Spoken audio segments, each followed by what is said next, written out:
Hi everybody, welcome back to my channel. Today's the final day in ornament week.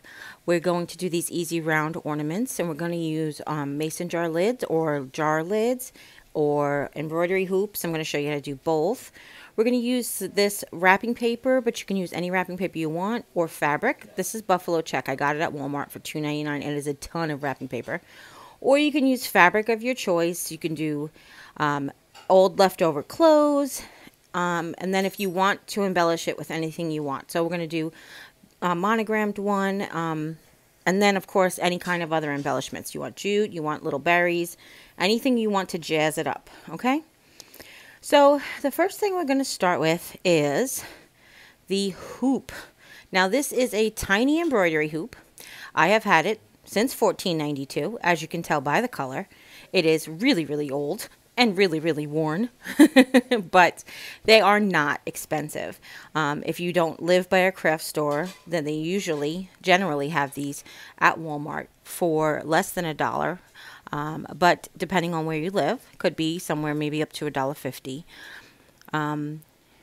And what's really cool about these is it makes this craft so easy. Really, it's all about design, because you're just going to fit the fabric into the hoop the way you want it, play around with it, and then tighten the hoop down. And then we'll trim it off at the end. So figure out how the design that you want is. And that's what I did.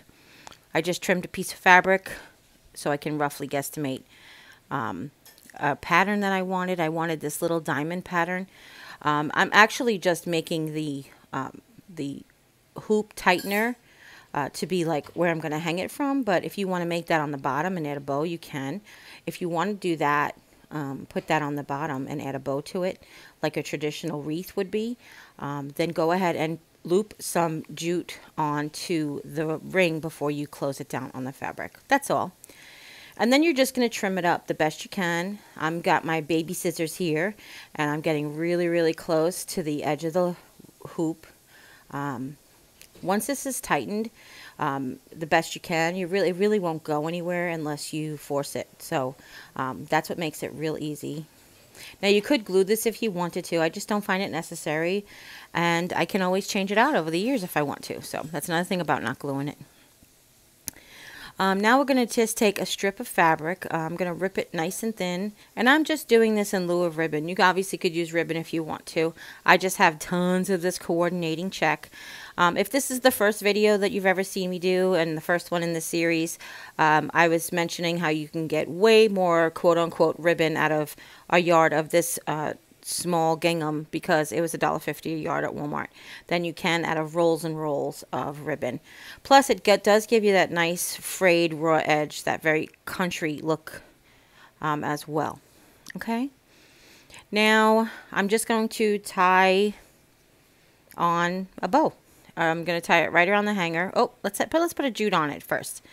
I'm going to make a jute hanger. We've made a million of these in the past. You take a piece twice as long as you want, fold it in half, tie a knot in the end, loop it through, and what you basically do is you pass the folded edge in, pass the knot through the middle of the folded edge, and pull the knot through, and it makes this really pretty edged hanger. Okay, and now I'm just tying a bow on, just like you would tie your shoes, nothing fancy. All perfect fancy bows do not belong in country crafts as far as I'm concerned. Okay, so what I'm doing now is I've cut the edge of the ribbon, and I'm pulling the threads out so it would be frayed on the ends as well. And that's it for that one. Again, you can embellish it all you want. I just left this one plain. I let the fabric do the speaking for me. And I was mentioning yesterday or the day before in the video that if you have these great sports fabrics, these would be great for the men in your life, or the sports fans in your life. Let's just leave it like that. You can make these as feminine or masculine as you want, is what I was basically saying. Okay, so now we're going to take this Buffalo Check wrapping paper, which I'm so excited I found, because you get miles and miles. No, not really. You get a lot, but I was going to say miles and miles of ideas. So this we're going to do with a mason jar lid and ring. And what I basically did was put the mason jar lid on to the pattern that I wanted to make in the middle. And then we're just going to screw it in. And then we're going to glue it once we put it in, not screw it in, excuse me. We're gonna, okay, stop. Sure. That's what we're gonna do. Why do you guys come back day after day? Telling you. We're just going to make the same kind of hanger, and we're going to put a hanger on to the ring before we go ahead and glue the lid in the inside. So that's the same hanger we've been doing all week, okay? And we're just going to feed it through, pull the knot, yada, yada, yada, Bob's your uncle, yakety schmackety, whatever you want to say. Now, as we turn it over, we're going to glue, place the paper, then the lid inside the ring. And make sure you line it up the way you want it. And then we're just going to put a bead of glue around the inside. Now this could be two-sided if you wanted to. You could cut a picture of your favorite person. And you could put a picture on one side and just the plain old buffalo check on the back. Or personalize it as you see fit. That I've also seen people take miniatures and make miniature like dioramas inside there. Pop up the little end of a little Christmas tree, make a little, get a little paper that looks like maybe could be a little background. It'd be cute.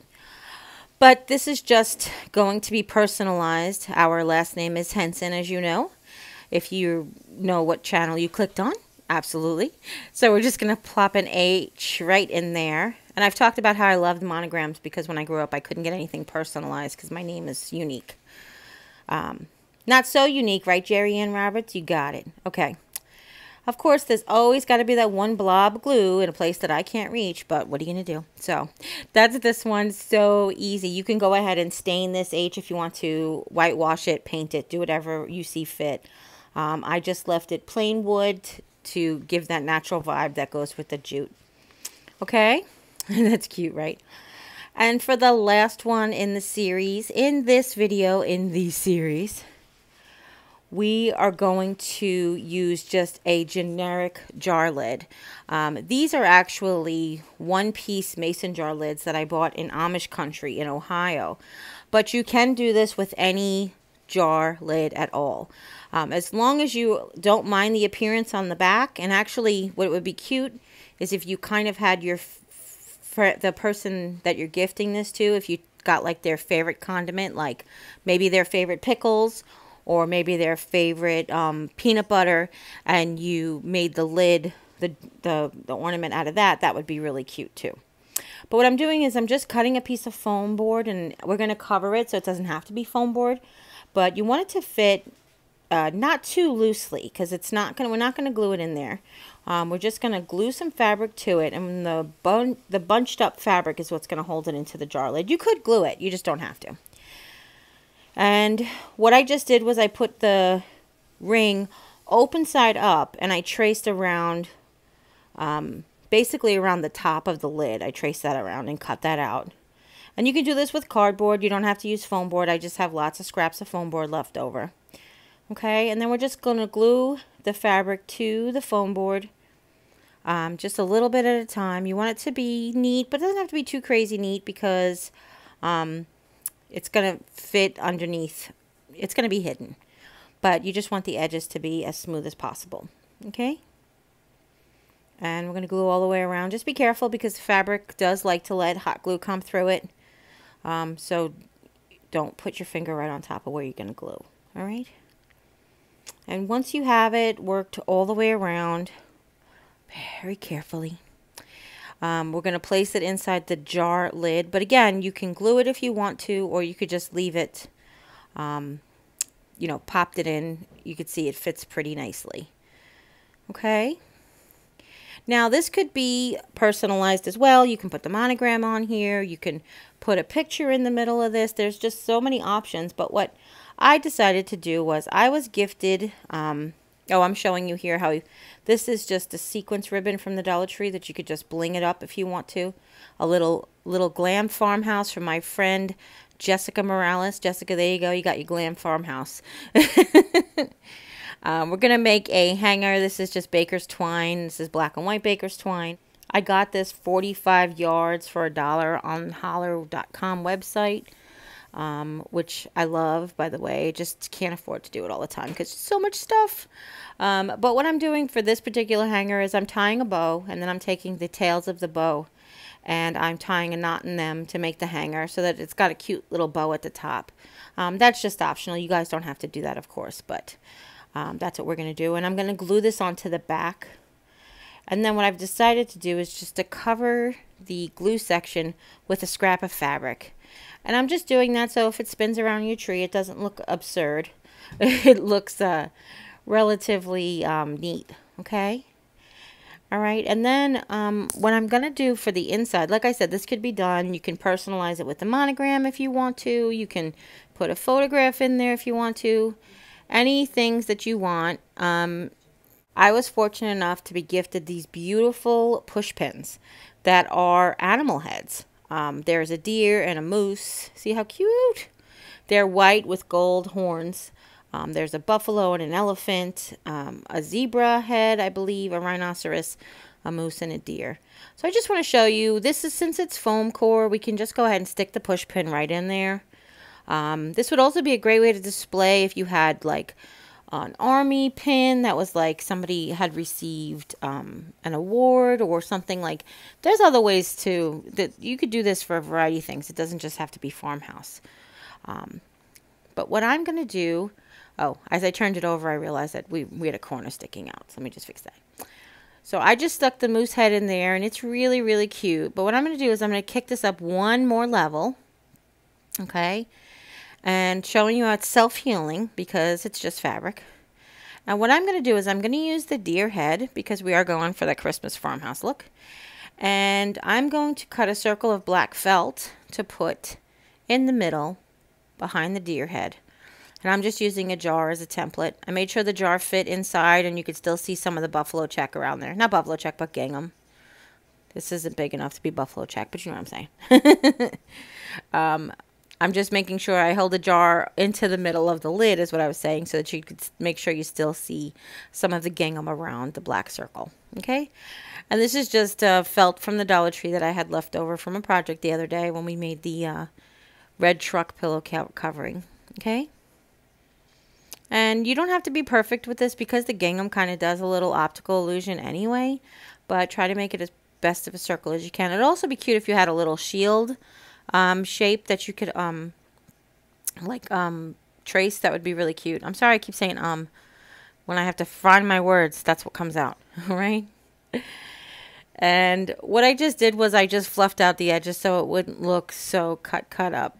And then we're going to glue it right in the middle of the circle, and then I'm going to stick the deer head right in the middle. Nope, I don't like it there. Let's put it right, a little lower, I think.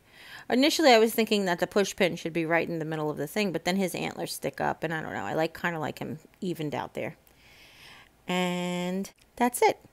So I hope you really enjoyed this tutorial. It was so much fun to do with you. Don't forget, this is a great way to upcycle old fabric, old jar lids, any embellishments that you have left over from old projects. If you have any questions at all, leave them in the comments down below. Please give this video a thumbs up. Don't forget to share with friends and family. Anybody you know might be interested in seeing this or any of the videos in this series, I'll have the playlist linked in the description box down below. And if you haven't yet, click subscribe, and when you do, a little bell will pop up. When you ring that bell, YouTube will let you know whenever I upload a new video. And as always, take care, God bless, and we'll see you next time. Bye!